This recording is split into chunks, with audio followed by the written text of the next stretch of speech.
Glória a Deus. Amados, hoje nós encerramos a série de mensagens de outubro, que é em comemoração aos 506 anos da Reforma Protestante. Então nós falamos desde o primeiro domingo de outubro, e hoje é o último domingo de outubro. A reforma é agora dia 31 de outubro, não é Halloween, é Reforma Protestante, viu? Então, nós estamos estudando, na verdade revisando, trazendo à tona todos os pontos importantes. E é muito bom, é muito importante que você saiba disso. A sua fé, a nossa doutrina, a maneira com que nós lemos, interpretamos e conduzimos a nossa fé cristã e a palavra de Deus, ela tem tudo a ver com aquilo que aconteceu na história. E o Márcio, ele deu esse resumo importante, né, que nós temos falado também sobre essa deformidade da fé que aconteceu ao longo dos tempos. Falamos na primeira ministração sobre a forma, a deforma e a reforma. Se aconteceu uma reforma é porque houve uma forma.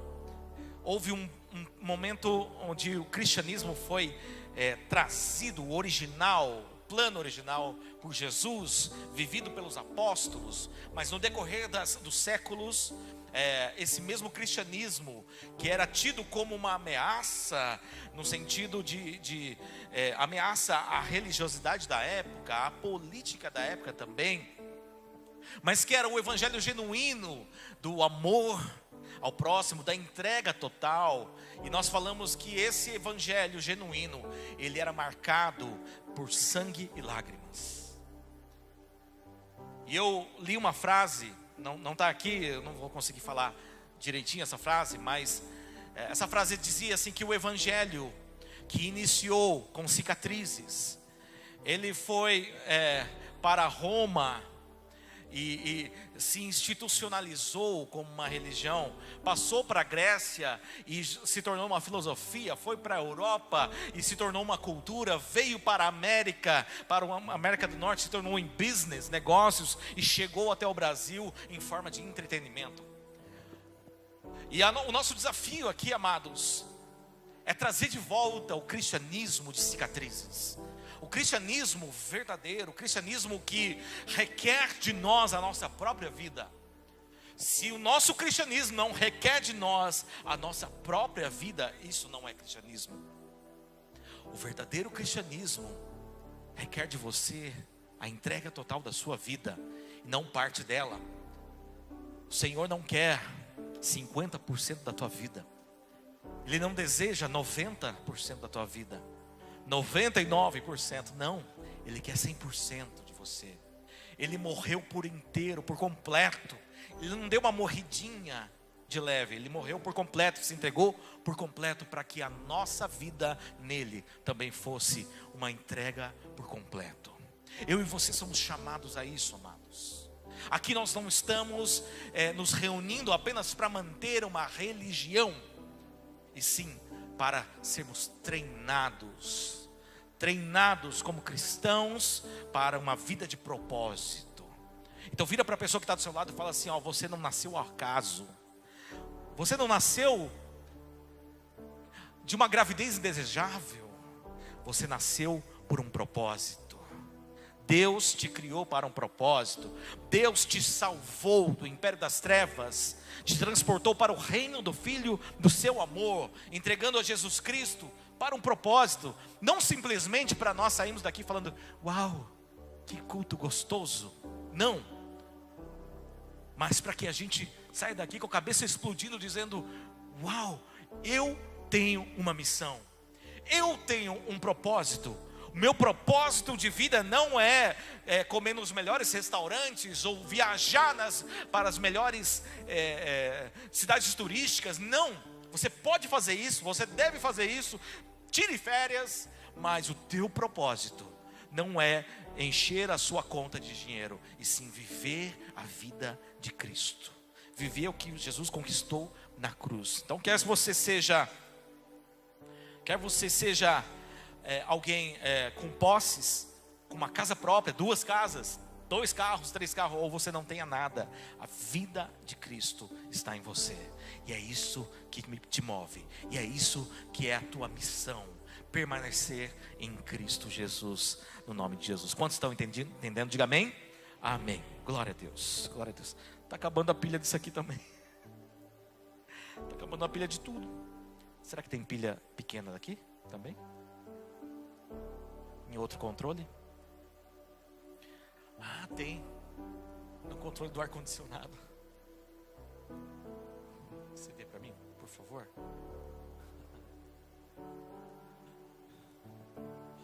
Glória a Deus, glória a Deus. Bom, enquanto o controle está trocando a pilha, quer dizer, o Guilherme está trocando a pilha do controle. Vamos lá. A revisão de hoje é, rapidamente, nós falamos semana passada sobre o subtema reformando o sacerdócio. O sacerdócio foi instituído por Deus no Antigo Testamento, na Antiga Aliança, onde o sacerdote, ele era responsável por servir a Deus. Ele era responsável por ser a ponte entre Deus e o povo. Então Deus institui uma linhagem sacerdotal. E essa linhagem sacerdotal, obrigado, é a linhagem que vai servir a Deus em tempo integral. Deus escolhe então os levitas. E eu quero ler o texto aqui de 1 Pedro 2,9. 1 Pedro 2,9 diz o seguinte: vocês, porém, são geração eleita, sacerdócio real, nação santa, povo de propriedade exclusiva de Deus, a fim de proclamar as virtudes daquele que os chamou das trevas para a sua maravilhosa luz. Pedro está dizendo o seguinte: vocês são um sacerdócio real. E o que nós falamos semana passada foi que o sacerdócio, ele era o desejo do coração de Deus para toda a nação de Israel.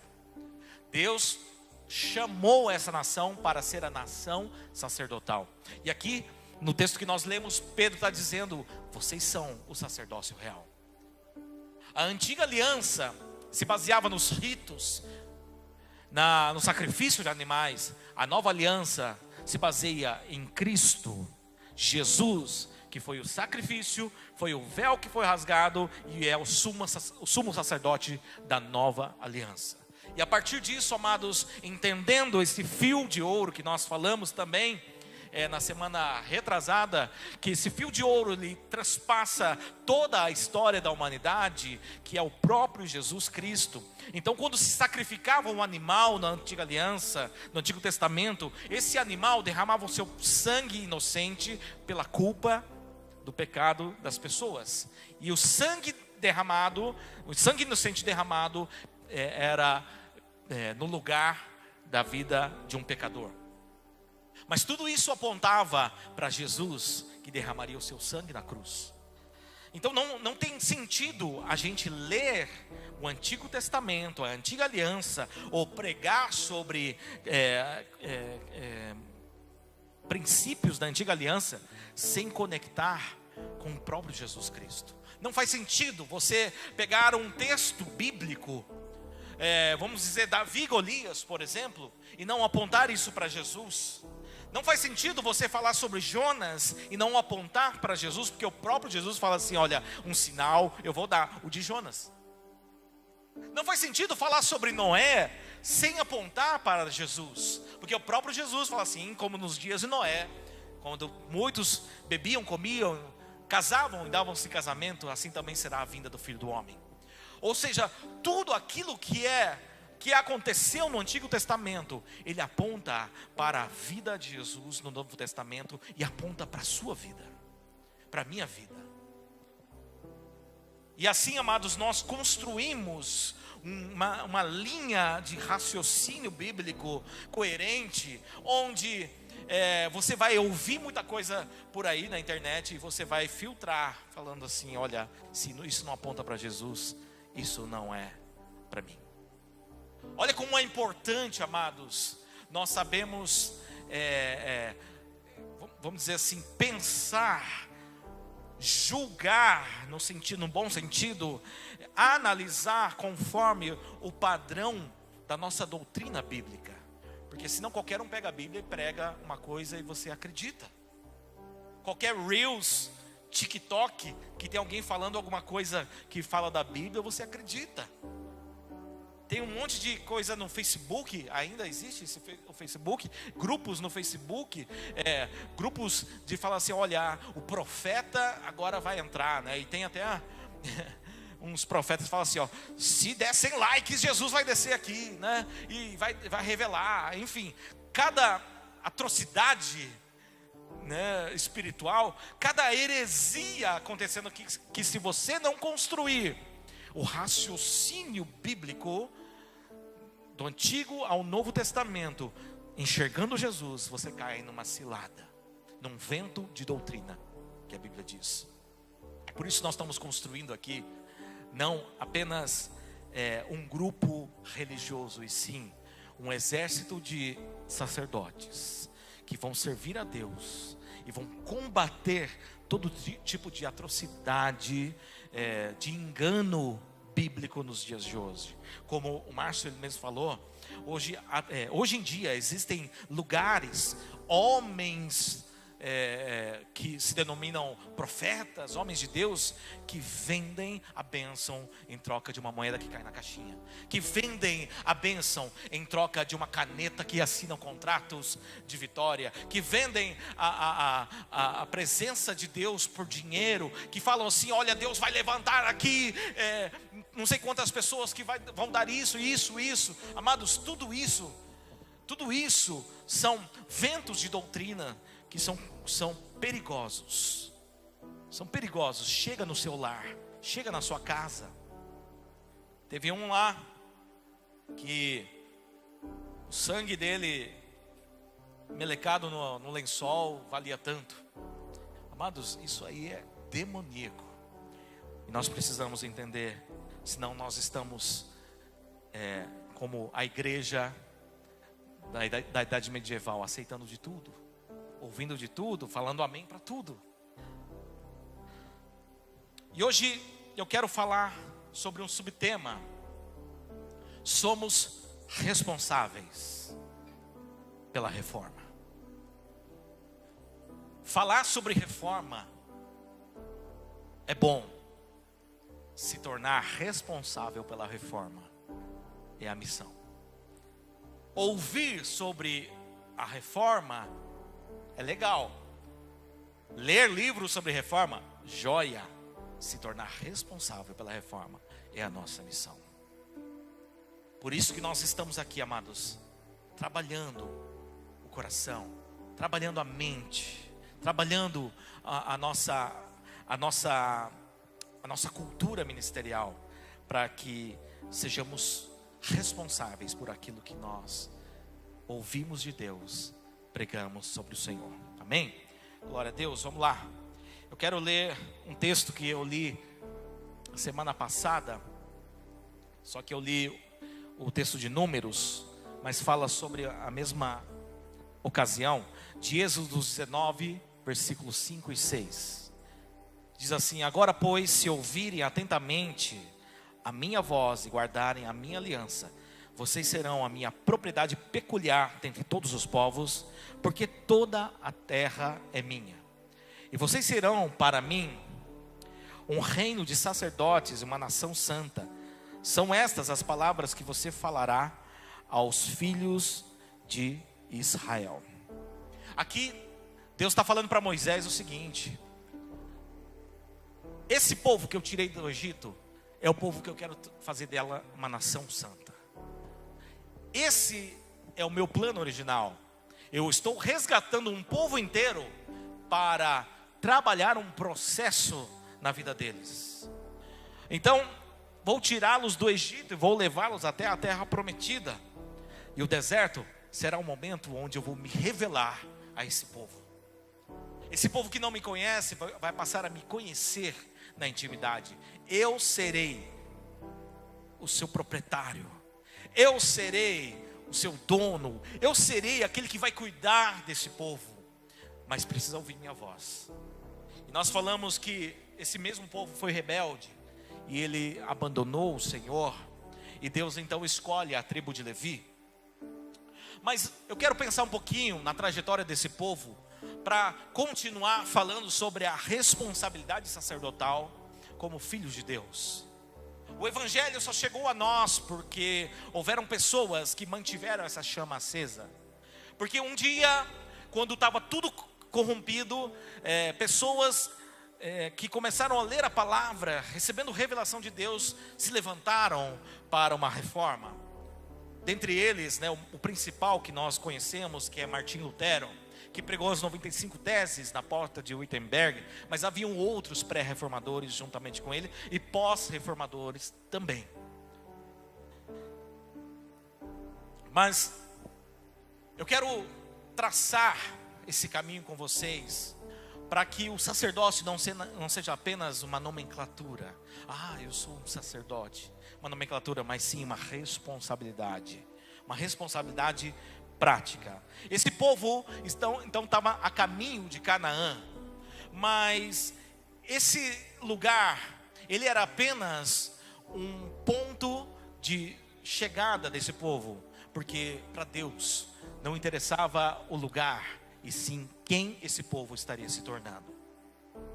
Deus estava interessado, Deus estava investindo, não para levá-los a um lugar confortável, a um resort espiritual. Deus estava investindo para que esse povo pudesse ser o povo sacerdotal da terra. A minha pergunta é: a sua vida como igreja é marcada pela frequência, pelas suas idas e vindas ao culto, ao templo, à igreja, ou por quem você está se tornando? A sua métrica acerca da sua vida cristã. Eu quero falar de você pensar em si mesmo, nesse ano de 2023. Esse ano de 2023 para você, em se tratando de cristianismo, é marcado pelo ministério que você entrou, pelas amizades que você teve, ou pelo crescimento em quem você está se tornando em Cristo. É muito bom, amados, a amizade. É muito importante a gente ter o relacionamento. É muito bom a gente servir a Deus nas áreas ministeriais aqui nesse lugar. Mas o principal de tudo não é o que você está fazendo. Não é o quanto você vem para a igreja, mas quem você está se tornando. Em 2023, se você fechar o ano, você consegue enxergar o que você está se tornando em Deus? Você consegue medir o teu crescimento em Deus? O teu crescimento bíblico? Ou apenas as tuas escalas? Ou apenas as tuas frequências? Deixa eu falar uma coisa para você, amado. Se eu te disser que Deus tem uma grande obra na tua vida, isso não é uma mentira, mas também não é uma verdade total. Então eu posso afirmar que Deus não tem uma grande obra na tua vida. Deus tem uma grande obra para uma nação dele. Deus, Ele conhece o teu coração. Ele conhece a tua particularidade. Mas da mesma maneira com que Deus levanta Saul, Ele tira Saul e põe Davi, Deus tem um plano para uma nação sacerdotal. Deus vai continuar te abençoando. Deus continua te amando e me amando. Mas o plano dele, o projeto de Deus é para uma nação sacerdotal. O projeto dele não é para um indivíduo. E se o pastor Wagner se desviar, acabou essa igreja. Não acabou essa igreja. Deus levanta outro. Ele tem um plano aqui. Se a Thelma, não sei o que, ficar doente, descamba tudo. Não, vai fazer muita falta. Mas Deus tem um plano aqui. Muitas pessoas passaram por aqui. Muitas pessoas abençoaram este lugar. Foram usados por Deus neste lugar. Pessoas saíram para outros planos, outros projetos do Senhor, e pessoas também se desviaram. Teve momentos onde tinha mais músicos aqui nessa igreja. Teve um momento que tinha pouco músico nessa igreja. Teve momentos, onde se tinha 2 pastores nessa igreja. Teve momentos que não tinha pastor nessa igreja. Passaram por dificuldades? Sim. A igreja sente isso? Sim. Mas o projeto não é para uma pessoa. O projeto é para Ele. Você pode ser usado por Deus, mas você vai ser mais eficaz quando você entende que você é parte de um projeto para um povo. E não você. Ninguém aqui é a última bolacha do pacote. Ninguém aqui é o Ferreiro Rocher da prateleira, não. Quando Deus chama a igreja de noiva, Ele não está falando de uma noiva, de uma pessoa aqui bonita, não. Deus não está falando do pastor, está falando da igreja, está falando do povo. Então, Deus não tem um projeto só para você. Deus tem um projeto para o povo sacerdotal. E a partir disso, cada um de nós vivemos um projeto pessoal para cooperar com esse projeto de Deus. Eu não estou anulando que Deus não vai te abençoar. Me entenda bem, querido, que Deus não te ama. Não é isso não. Eu estou dizendo, amados, que nós precisamos entender esse projeto de nação sacerdotal. Nós precisamos entender que você não está aqui simplesmente para frequentar, mas para fazer parte de uma nação sacerdotal, uma nação que vai mudar a sociedade. E é isso que a reforma é. A reforma traz de volta o sacerdócio para todos os crentes. Num tempo onde haviam os sacerdotes da igreja, pessoas com roupas sacerdotais, pessoas que eram respeitadas, ovacionadas de uma maneira diferente, Lutero fala assim: olha, o que a Bíblia fala é isso, todos nós somos sacerdotes. Existe o chamado para uma nação sacerdotal. Então você não é qualquer um, você não é ninguém, você é um sacerdote dessa nação. Deus te chama para isso.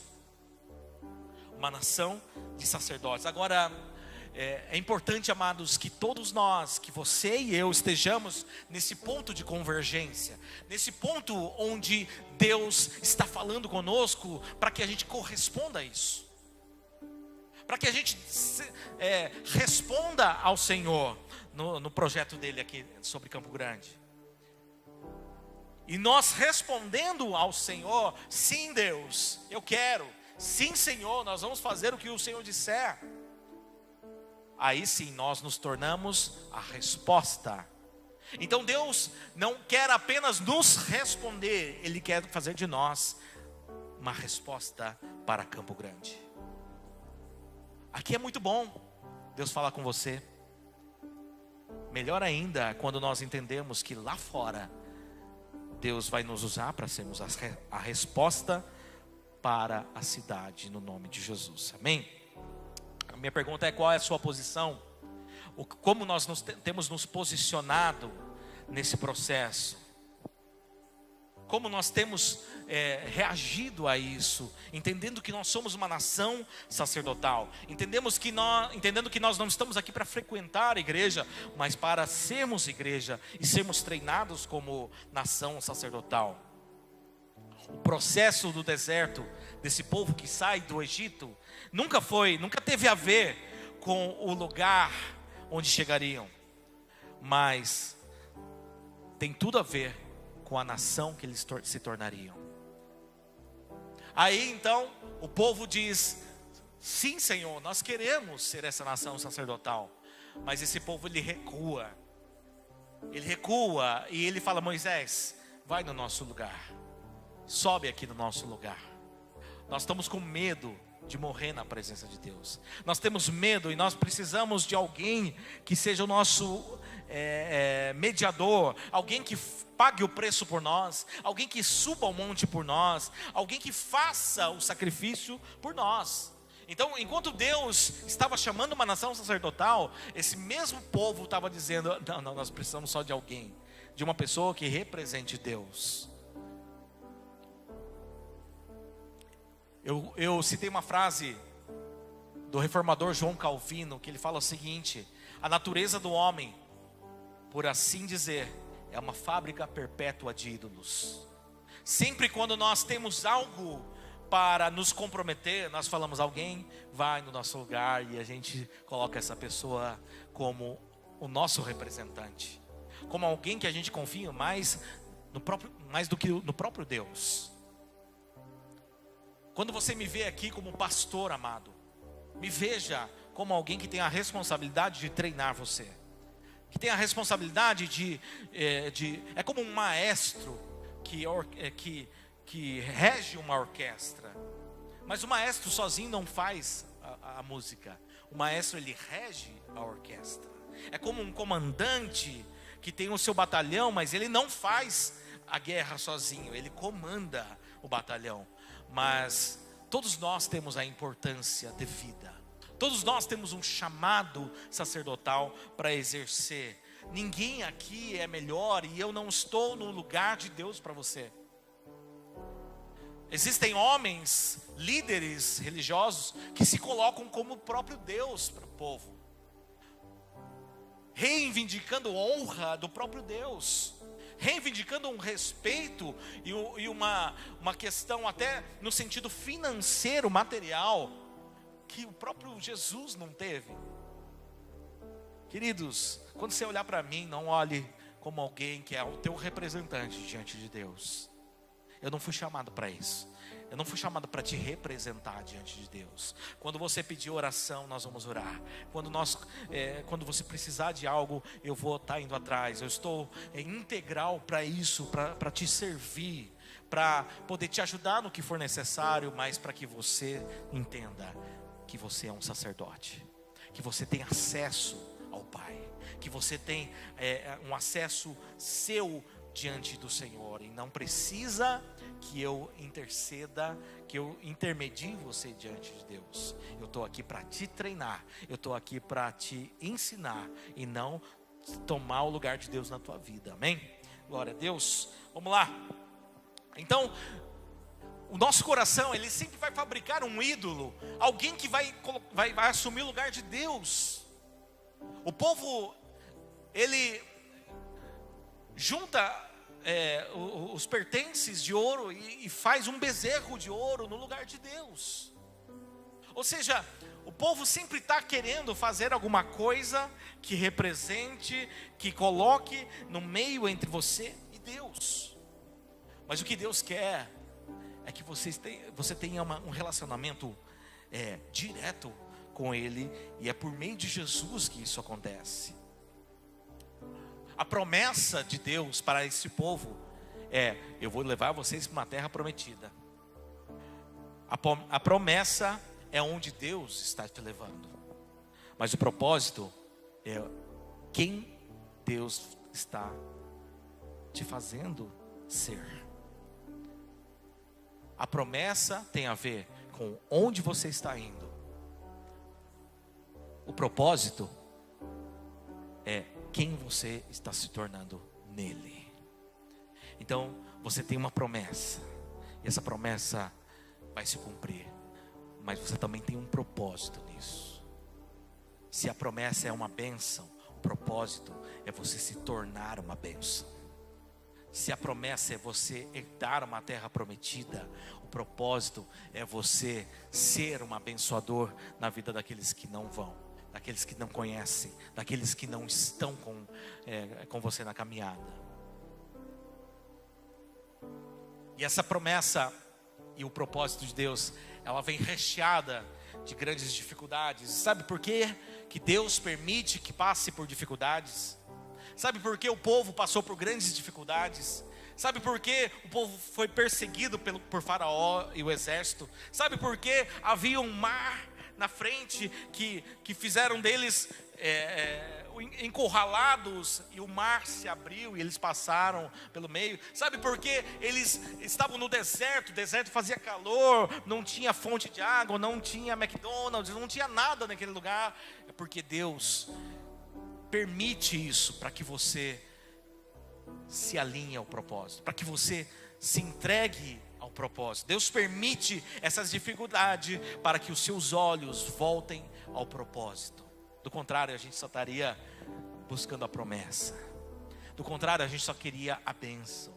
Mas juntamente com a bênção vem a responsabilidade. E por isso nós estamos falando da nossa responsabilidade da reforma. A responsabilidade de sermos sacerdotes para esta terra. Quando você passa por essas ruas, quando você passa pelas calçadas, por lugares onde tem pessoas necessitadas, qual é o teu sentimento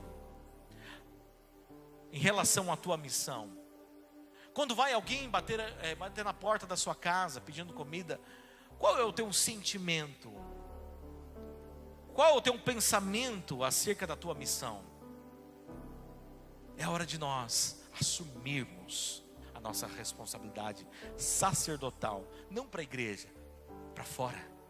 Aqui nós estamos reunidos os sacerdotes para adorar ao Senhor juntos, mas lá fora nós estamos espalhados para servir a nação que não conhece a Cristo. As bênçãos são para suprir a nossa caminhada no propósito. As dificuldades são para que nós voltemos os olhos ao propósito. E quando nós pensamos em propósito, em caminhada, em jornada, em missão, nós passamos por dificuldades e a gente sempre vai esperar um resultado. O resultado sempre vai ser quantas pessoas, quanto financeiramente. O resultado que nós esperamos da igreja é quantos visitantes, quantas pessoas, quantos membros novos chegaram. Nós sempre estamos assim mensurando resultados a partir daquilo que nós estamos vendo.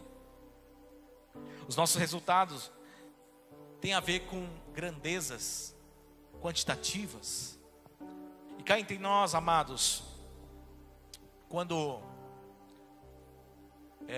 nós estávamos para vir para cá, para Campo Grande, eu já falei isso para vocês, eu não falei, só um detalhe, que eu ouvi de pessoas dizendo para nós não virmos para cá.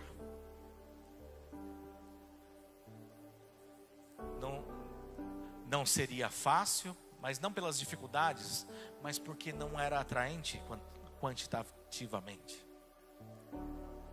Eu e a Grazi tivemos outros momentos onde nós ministrávamos para centenas, milhares de pessoas. A gente viajou por várias cidades no Brasil, ministrando. Já ministramos para um evento, acho que com 10 mil pessoas. Então a gente estava acostumado com o quantitativo, entende? Quando fala sobre células, né, os nossos grupos DNA, semanalmente eu me reunia com 150 líderes e auxiliares de célula. A gente coordenava o movimento dos grupos pequenos. Então, quando fala de grandeza, quando fala de recursos, né, as pessoas vão medindo a sua vida. Nós também recebemos propostas para assumir a igreja, a IPI, né, de outra capital, onde o ganho financeiro era muito além da nossa realidade na época, e ainda é muito além da nossa realidade na época. Só que eu falei não, né? A pessoa que me contactou, ele abriu o financeiro e disse: olha, você vai ganhar tanto, vai ter isso, vai ter moradia disso, vai ter tudo pago, e o seu ganho financeiro vai ser muito grande. Eu falei não quero isso. Isso tudo, amados, enche os olhos quando se fala de resultado, mas resultado não é isso. No reino de Deus, querido, resultado não tem a ver com milhares, resultado não tem a ver com grandezas. Quando a gente ministra fora, ministra aqui, a gente já ministrou em lugares grandes, como eu falei, mas também ministramos em lugares tão pequenos, tão pequenos. Eu lembro que a gente foi numa IPI no litoral, e assim, era tão simples, era tão pequeno, né? A bateria era só o pó, né? Tava caindo aos pedaços, assim. Mas assim, queridos, isso é obra de Deus. Não importa o tamanho, não importa a grandeza, não importa o quantitativo, não importa o coração, importa como nós entendemos o nosso chamado em Deus. E estar aqui com vocês, queridos, isso faz parte do meu processo como sacerdote. Não como o sacerdote dessa igreja, mas como o meu sacerdócio em Cristo Jesus. Eu estou muito feliz não pelo resultado quantitativo, mas porque eu estou buscando e vivendo esse processo junto com vocês. Nós estamos entendendo juntos que nós somos uma igreja sacerdotal. Nós estamos entendendo juntos que nós estamos servindo uns aos outros. Isso é muito importante, queridos, porque você não foi chamado simplesmente para fazer número, você foi chamado para fazer desse lugar um lugar de sacerdotes, fazer da sua família uma família sacerdotal no nome de Jesus. Vamos lá, eu quero continuar fazendo um link de tudo aquilo que nós estamos falando agora com a vida de Jesus e com a nossa vida hoje. Israel, esse povo que saiu do Egito, ele se tornou antes escravo dos egípcios. E depois que sai do Egito, ao longo da história, ele foi também dominado. Israel foi dominado por várias outras nações, por vários outros impérios. Por exemplo, o Império Babilônico. Quando você lê os Salmos e você fala assim, você lê assim: as margens do rio da Babilônia, nos assentávamos e chorávamos, lembrando-nos de Sião. Penduramos as nossas harpas. Enfim, é um salmo que retrata o domínio babilônico sobre o povo judeu. E Israel, ele foi dominado e escravizado por várias nações.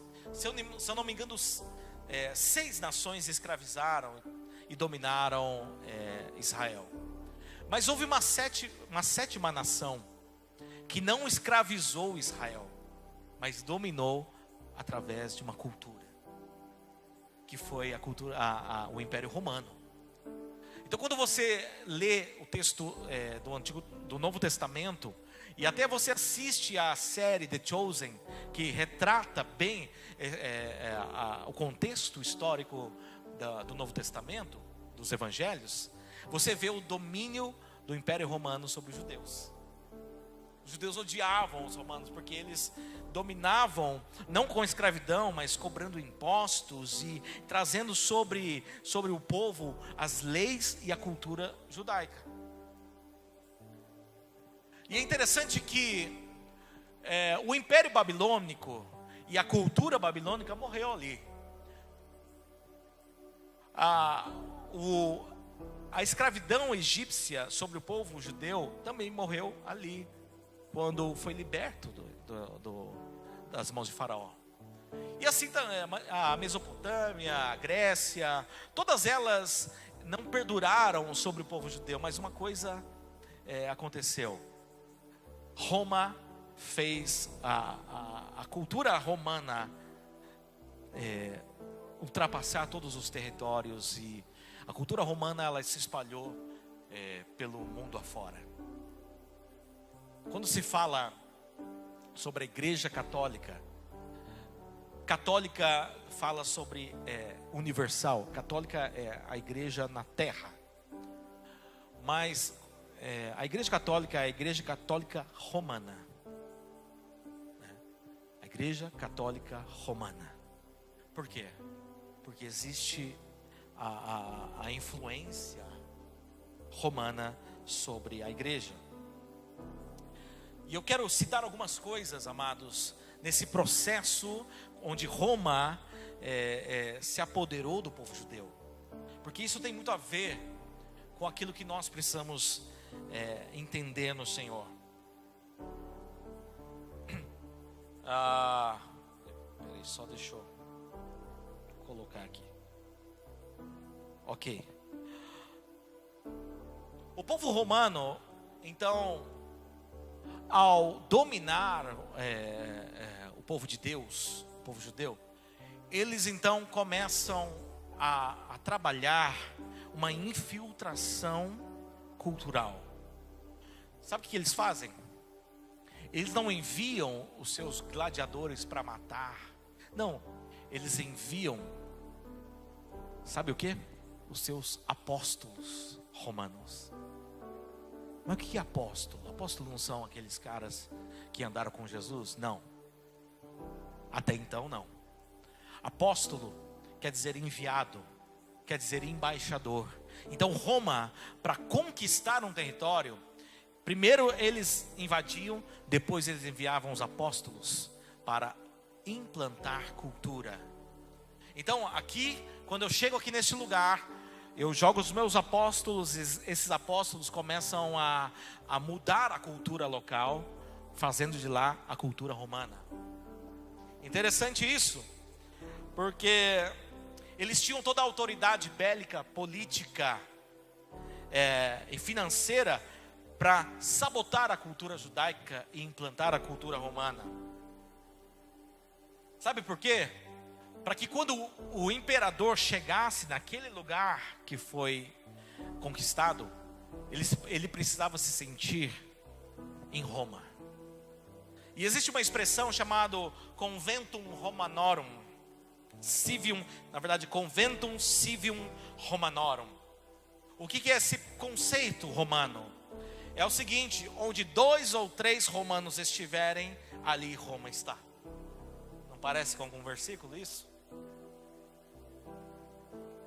Você entende que Jesus, ele utiliza a própria cultura romana para pregar o reino de Deus?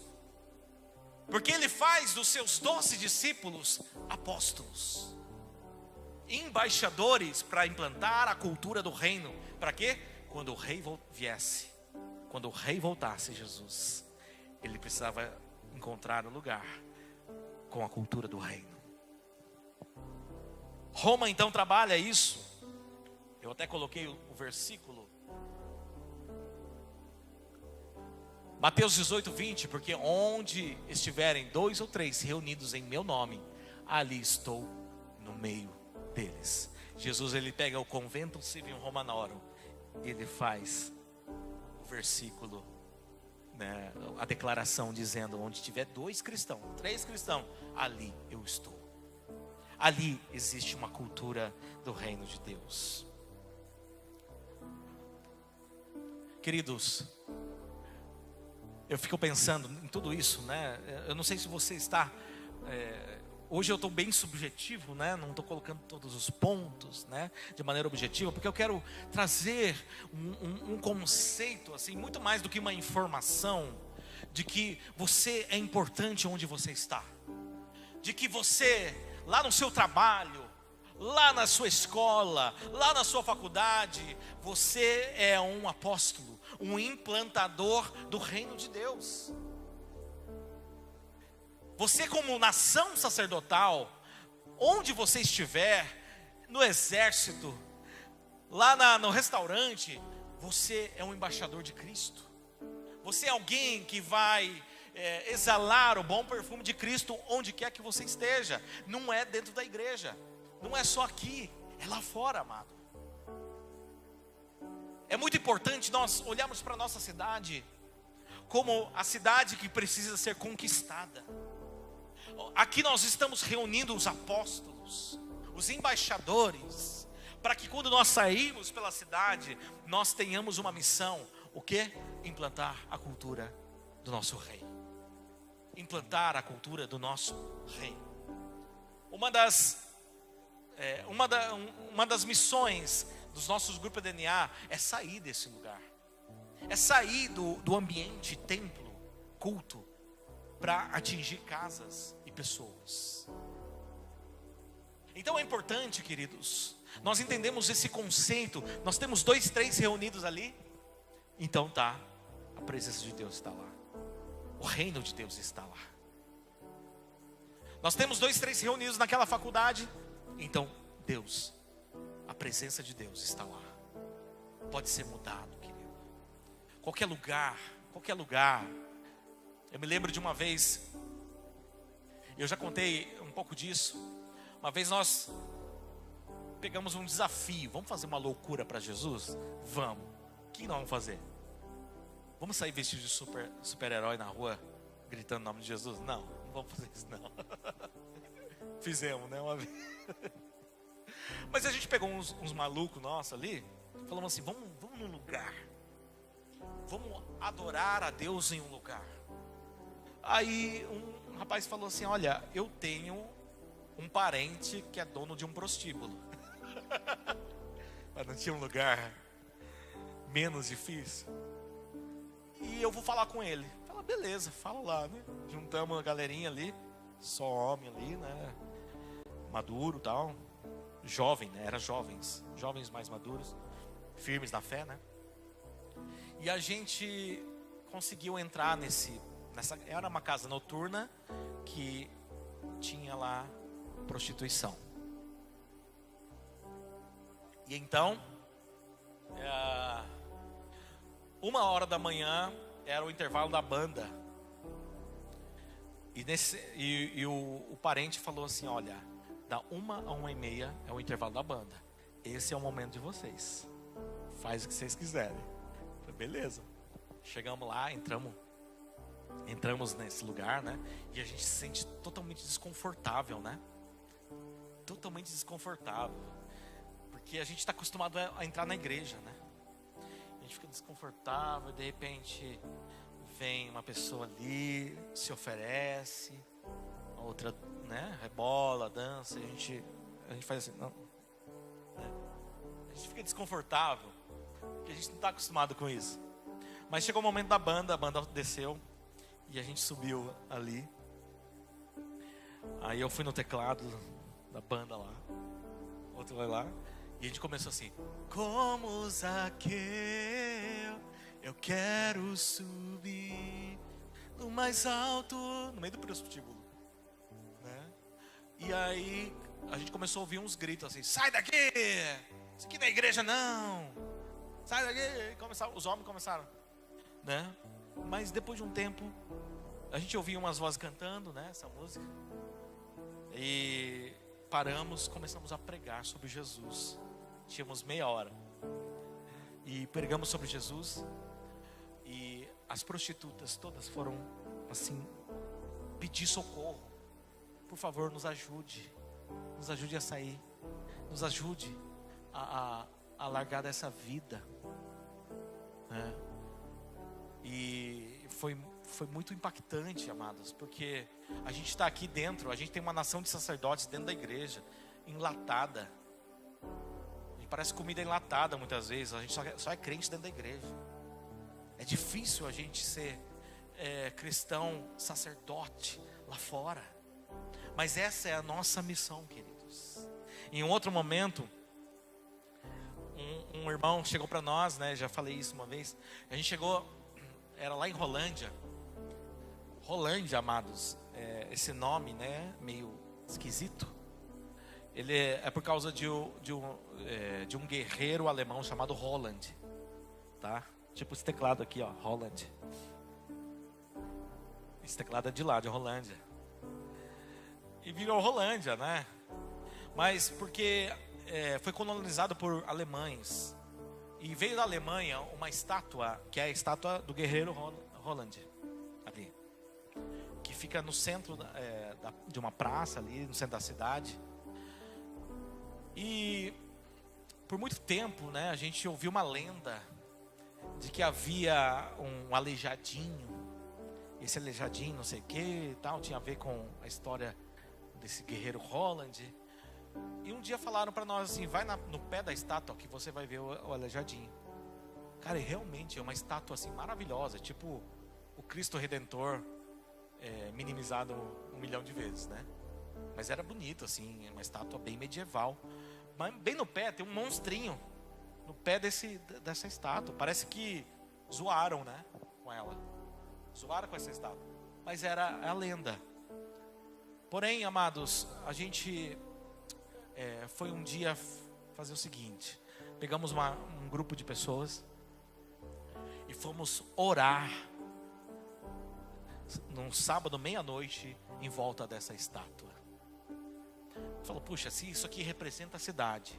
Não é misticismo, amados, mas representa a cidade. E existe o mundo espiritual sobre essa cidade. E nós somos sacerdotes sobre esta cidade. Nós fomos orar lá, né? Fomos um grupo de uns 20, né? Ali, orar. Começamos a orar, amados, e a louvar a Deus. E um amigo meu falou assim, ó, nós vamos orar de costa para essa estátua. Eu falei, tá bom, vamos orar de costa para essa estátua. E ficamos de costa para a estátua, louvando a Deus. Queridos, do nada começaram a aparecer pessoas possessas de demônios indo atacar a gente.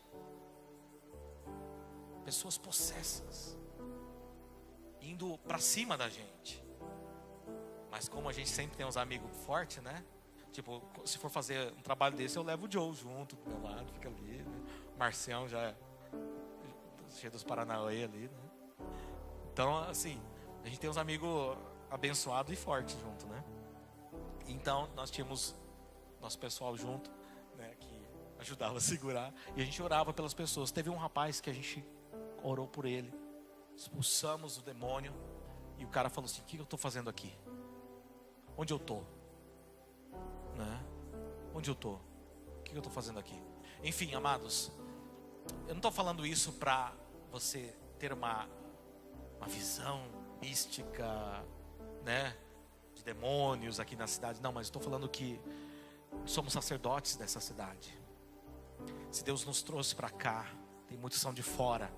Nós temos uma responsabilidade sacerdotal sobre esta cidade.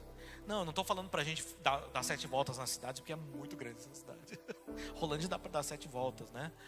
Mas aqui é muito grande. Não estou falando para a gente fazer atos proféticos, só se Deus mandar, né? Sair tocando trombeta. Não, não é isso, amados. Eu estou falando que no teu trabalho, no teu colégio, no shopping, onde quer que você esteja, você é sacerdote. Você tem uma unção, uma autoridade sacerdotal nesta cidade, no nome de Jesus. E por isso muda toda a nossa visão acerca de ministério. Eu quero trazer um ponto muito importante que a reforma gerou, né? A reforma de 1517 geraram os reformadores que deram continuidade. Então não foi só Martinho Lutero. Martinho Lutero foi vamos dizer assim, o bode expiatório, o cara que riscou o fósforo ali, né? Mas houve uma chama que invadiu toda a terra. E eu quero falar um pouquinho sobre Calvino. Calvino, a gente fala sobre calvinismo, né? Calvinismo é uma linha doutrinária, né, das igrejas reformadas, da teologia reformada. Mas Calvino, ele contribuiu imensamente com a propagação e o estabelecimento dessa reforma. Martinho Lutero e outros, o Zwinglio, eles deram o estopim de início, o start de início, mas houveram pessoas que trabalharam essa reforma para que ela chegasse até hoje aqui, para que hoje nós tivéssemos a Bíblia na nossa mão, para que hoje nós tivéssemos um evangelho claro nas nossas mãos, para que hoje você, passando nos Reels, no Facebook, não caia em qualquer vento de doutrina de profetadas, mas sim numa sã doutrina bíblica. E Calvino, ele foi extremamente importante para a sistematização teológica, porque pensa comigo, amados, depois de uma reforma, a Bíblia ela foi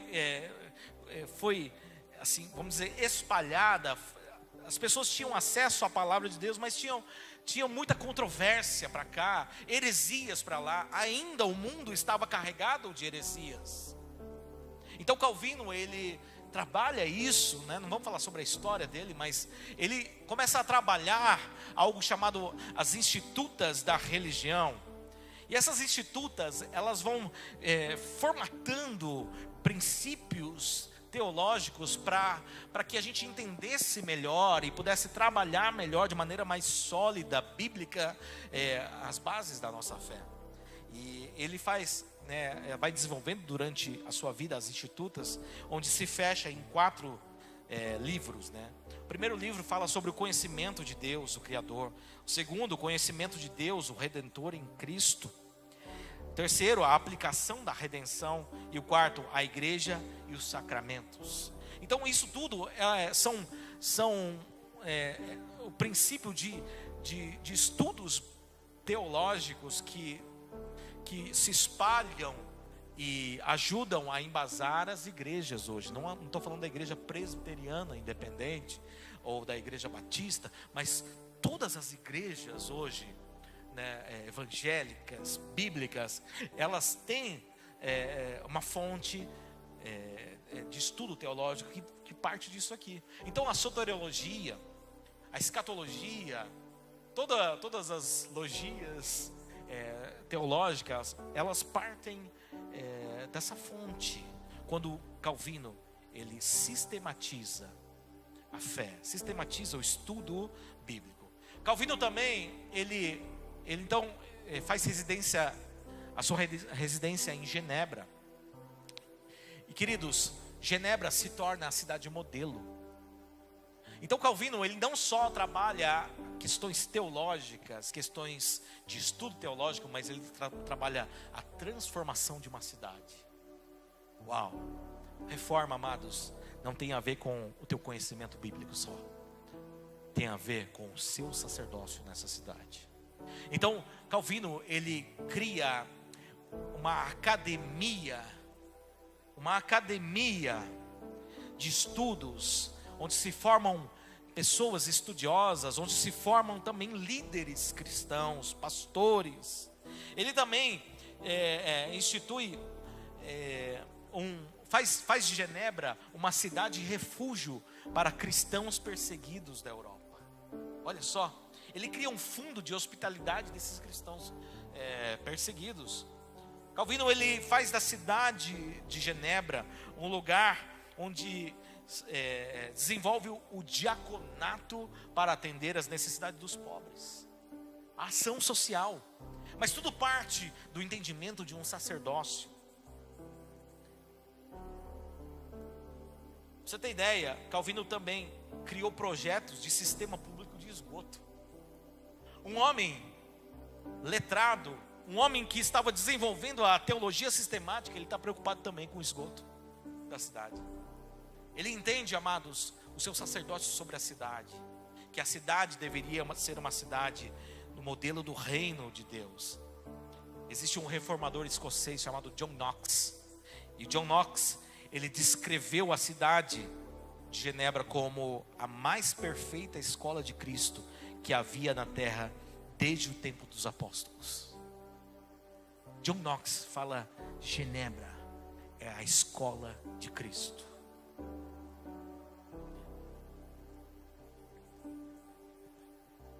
Nós temos uma responsabilidade sobre a reforma.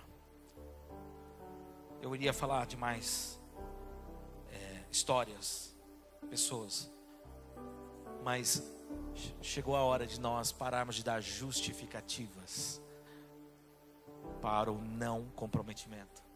Chegou a hora de nós pararmos de gerar desculpas para o não comprometimento com a nossa missão.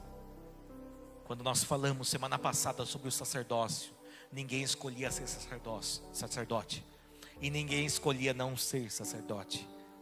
O sacerdócio era um destino e uma missão. Você que tem a vida entregue a Cristo, a sua vida é um destino e uma missão. Você tem um sacerdócio sobre esta cidade, sobre a sua casa, sobre esta igreja, sobre esse estado. comece a olhar para tudo em volta de você, para tudo que você vive, tudo aquilo que você coloca a mão, como a sua missão de sacerdote. Se você é médico, ser médico, a medicina é um meio para o seu sacerdócio. Se você é sargento, a sua carreira militar é um meio para o seu sacerdócio. Se você é empresário, a sua empresa, o seu negócio é um meio para o seu sacerdócio. Amém? Vamos nos colocar em pé nessa hora. Queridos, hoje ainda eu quero orar com os nossos jovens, os nossos sacerdotes jovens. Mas eu quero dizer uma coisa para você, amado, que eu tenho sonhado com esta igreja como uma igreja sacerdotal sobre a cidade. Uma igreja que não é boa só em si mesma, que não é apenas prazerosa em estar junto aqui, mas de sair para fora, de influenciar a sociedade. Recentemente eu trouxe um projeto para o conselho, e com a graça de Deus esse projeto ele vai acontecer. Nós, com a graça de Deus, nós teremos ano que vem uma escola de inglês aqui nessa igreja. Essa escola de inglês estará aberta a todos vocês. Claro que terão professores pagos para isso. Teremos materiais. Já está tudo, tá? Já tá, não é assim. Como? Baixo da internet? Não. Nós teremos uma franquia de uma escola muito bem desenvolvida aqui neste lugar, com princípios cristãos. E nós vamos não somente oferecer para os nossos membros uma escola de alta excelência, de um custo bem melhor do que as outras escolas, como também nós abriremos para a cidade. Eu tenho certeza que muitas pessoas vão começar a conhecer o nosso trabalho, nossa caminhada e o sacerdócio desta casa. E a partir disso, amados, nós queremos, nós devemos, nós precisamos exercer esse sacerdócio sobre a cidade no nome de Jesus. Amém? Quem está disposto a isso, diga amém. Glória a Deus. Vamos orar nessa hora. Pai, em nome de Jesus, nós oramos, Senhor, diante dessa palavra, Deus. Nós, Senhor, estamos aqui, Senhor, constrangidos no Senhor a vivermos um sacerdócio, a nos responsabilizarmos por esta missão da reforma sobre a cidade de Campo Grande. Em nome de Jesus, Senhor, eu peço para que o Senhor levante aqui neste lugar homens e mulheres de Deus que farão diferença nas esferas da sociedade, que farão diferença onde quer que elas estejam, que farão diferença levando a cultura do reino, como apóstolos levando a cultura do reino sobre as esferas da sociedade no nome de Jesus. Pai, em nome de Jesus, abre a nossa mente, quebra a bolha, estoura a bolha da religiosidade em nós, para que a partir deste lugar, esse reino sacerdotal se expanda sobre os quatro cantos dessa cidade, no nome de Jesus Cristo. Nós assim oramos, nós clamamos e agradecemos no nome de Jesus. Amém. Amém. Glória a Deus.